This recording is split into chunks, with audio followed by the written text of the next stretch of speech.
Hi, I'm Shirley Griffin, and this is my average corner garden. I say that because I am not a master gardener, and I'm sure every master gardener is going to cringe when they watch this, finding all the things that I shouldn't do or that they would do. But this is what it is for somebody who's working but just likes to play in the dirt pretty much. So I am located on the corner, hence the name. This garden is used to be all rough out front. It was all overgrowth, brambles and weeds and all kinds of things. When my neighbor was building their home, when they were building their home back around 2011 or 12, they had the excavator out, so I decided good time to rip that all out. So I did, got it all out, planted some grass, and then went ahead and started creating the garden that would go around the corner. It got a little larger than we thought. The things really seem to like the soil here, I think, with the salt air and the moisture that it's constantly hitting the garden. Anything grows, and it grew to monstrous proportions. So we used to be able to see around the corner when you drove, and now it's a little bit blocked. I have just I say average because of the fact that it's mostly things that anybody can pick up at any gardening store that are in this garden. A lot of perennials, and then I throw in some annuals here and there. Things that seem to reseed themselves. Most of the time I just let them go, not because that's a grand plan, but just because I usually run out of time. Lots of fountain grasses. The bee balm is just starting to come out. The daylilies, the stelladoros, they're all in bloom at the moment, starting to pass by. Unfortunately, one of my favorites is the lucifer, which comes out beautifully all in red. That is just starting to come out now, but not quite yet. That will all turn red in here. The bee balm has crept over into the hydrangea, but that's the way it goes. And someday I will get organized and pull it out, but in the meantime, not so much.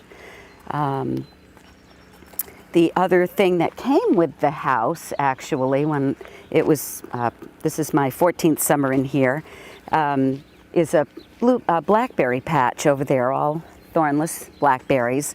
They do have a little bit of a problem with rust at the moment, which is not a good thing, and we've just kind of thinned it out recently, but we're hoping for a decent crop. They're pretty delicious, and they just become huge when I have a good year of them. So as we move along here, one of the things I decided to do with this little spot is I just created a little pond. I had some rocks left over from when we dug out this whole area, and my parents' original watering can from decades ago, and just created a little pond area. I did have fish there at one point, and the heron came in and scooped them out, so that's not happening anymore. But it was just kind of fun when I see that watering can. I really do think of being a little girl helping my dad water the garden.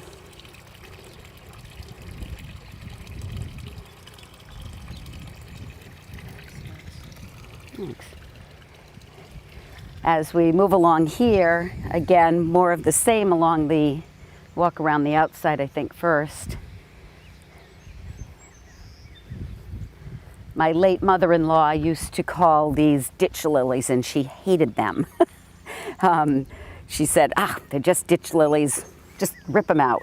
But quite frankly, they just come up on their own, and they do their own thing, and they provide color, and they do have a tendency to spread and need to be tamed back every so often, but they serve a purpose. They give it a nice punch of color.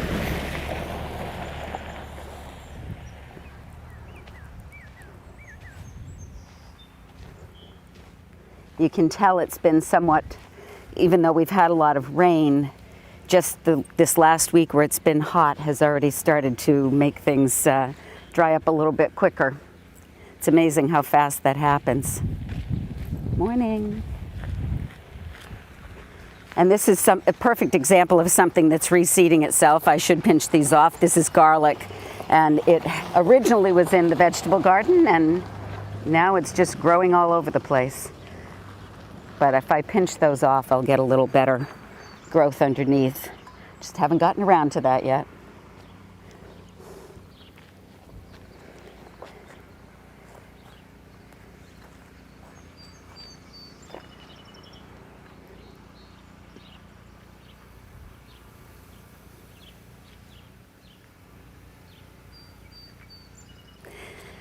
And this is bee balm.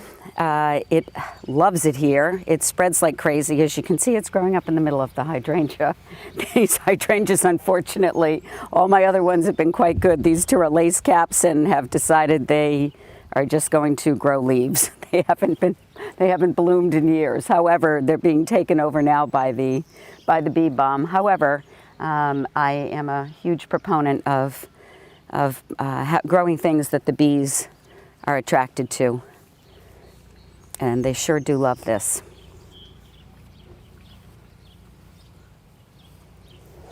The hydrangea is starting to come on. You can see I never pulled out the dead ones last year either.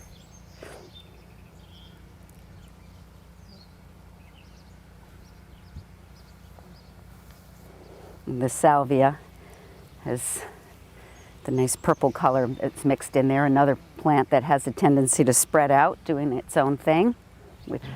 This will also come into full bloom soon. It's not there. You'll get big, beautiful orange flowers all over that. That's quite a showstopper when it all comes out. Unfortunately, the timing isn't quite right. And that's what it's all about. Not everything is all out at the same time. So it comes and goes, so I get some color all summer long. This little garden, I just throw whatever I happen to have in here. There are some Lenten flowers, which come out early spring. They've long gone. Some extra plants that I had, the daisies that were going in my pots, I just threw them in. The astilbe, friend of mine gave me some Solomon seal. That has a tendency to enjoy itself and grow very plentifully.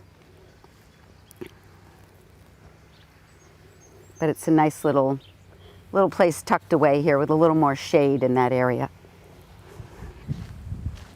So the continuation around the corner is pretty much as it started, a combination of the hydrangea and the fountain grasses. As I've said, these things really love it here and have grown much larger than I thought. There is a smaller variety of this, but that's okay.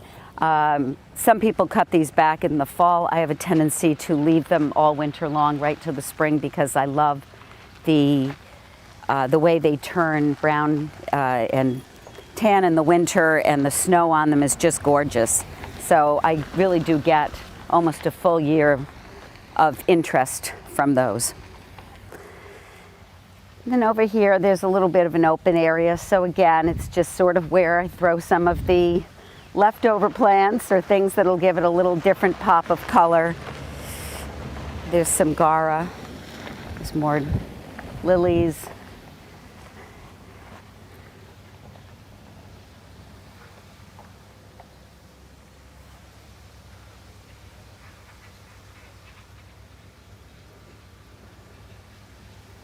Bees definitely like it here.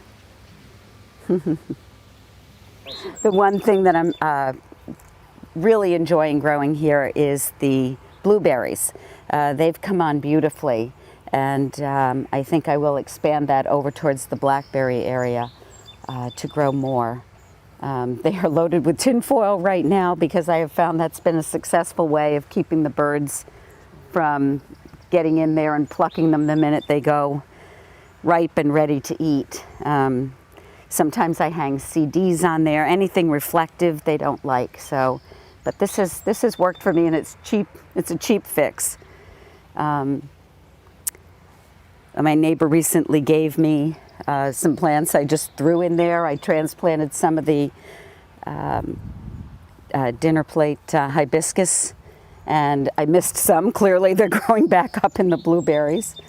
There were some gorgeous irises that were out earlier this spring, but those too have passed. And over here we have my vegetable garden, because we're hosting my daughter's wedding here next week. It was a little late in coming. There was some repairs that needed to be done to the fencing this year, because I constantly fight with groundhogs that are large enough to put a saddle on, I think. They're the size of dogs, for heaven's sake. And so we've got your basic things growing in there. We've got some beets and some tomatoes and zucchini, cucumbers, butternut squash, some lettuces, celery, cilantro, and parsley. I cut back on some of the things that I grow this year, just plain old ran out of time, but that's why it's an average garden. I just do what I can. These daisies have a tendency to come up beautifully on their own every year. They took their own little walk last year around the corner, and they were all mixed in with the blueberries, so I spent quite a bit of time picking them up and moving them back over here again. And they seem to have agreed with me, and they're okay. This rhubarb was originally planted by my grandfather, where I grew up in Cranston back in, gosh, I don't know, probably the 50s. And it was between my grandparents and my parents' home. And as I've moved over the years, I've just dug up and a lot of it and taken it with me. And it's transferred to a number of houses over the years, and does great. Another thing that reminds me of being a child, which I think for me is what the garden is all about, because I did spend a lot of time with parents and grandparents out in the garden, and just having a great time out there. So that's what I particularly like about it. And a love of gardening is something that I hope passes on to the kids too.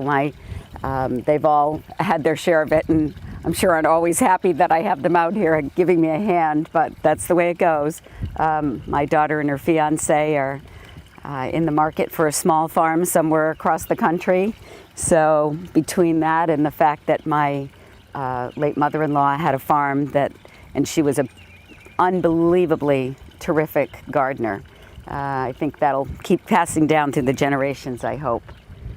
This cut leaf maple I bought as just a small little plant, probably about 6 or 7 years ago. Popped it in here in the corner. There used to be these very tall, leggy evergreens that were here. I took them all out and replaced them. They weren't doing anything in terms of color. They were just a little blah. So I just replaced this, and this has really liked its new home here.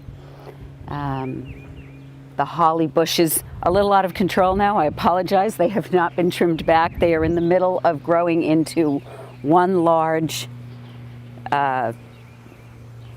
shrub, whatever, straight across the house, at which point then they will be trimmed back into a more tidy look. Right now they're just a little bit wild. But you know what? The birds are loving it and the bees are in there, so that's the good thing. Another thing that has a tendency to come back, which originally when I first bought it, it was written up as an annual, but it loves it here, is the moonflower. They have not come up yet, but when they do, in the evening they'll open huge white flowers. They originally were over there, and they walked themselves over here and have made themselves at home ever since. Just have a little more heat-tolerant garden out here with some lavender and lamb's ear and sedum, and the sunflower were looking beautiful last week. This is what I mentioned before out front with the lucifer. This is it starting to go into bloom here. So as you can imagine, when this is all out all at once, it creates quite the show. I just love that flower. People stop and ask me all the time about that.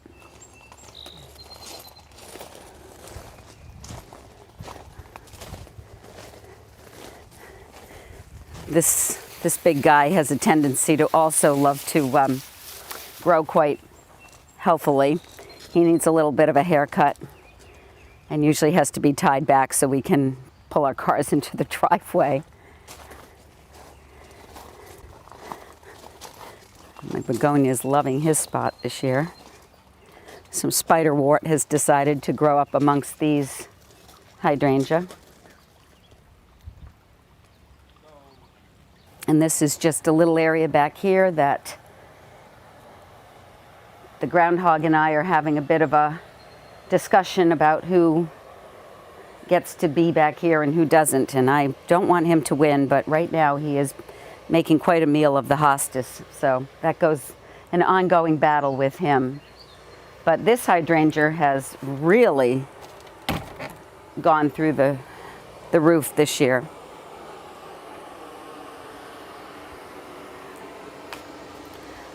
This one there's a big rock under there, so you can see how the big difference when you plant a plant that likes its home and one that is a little bit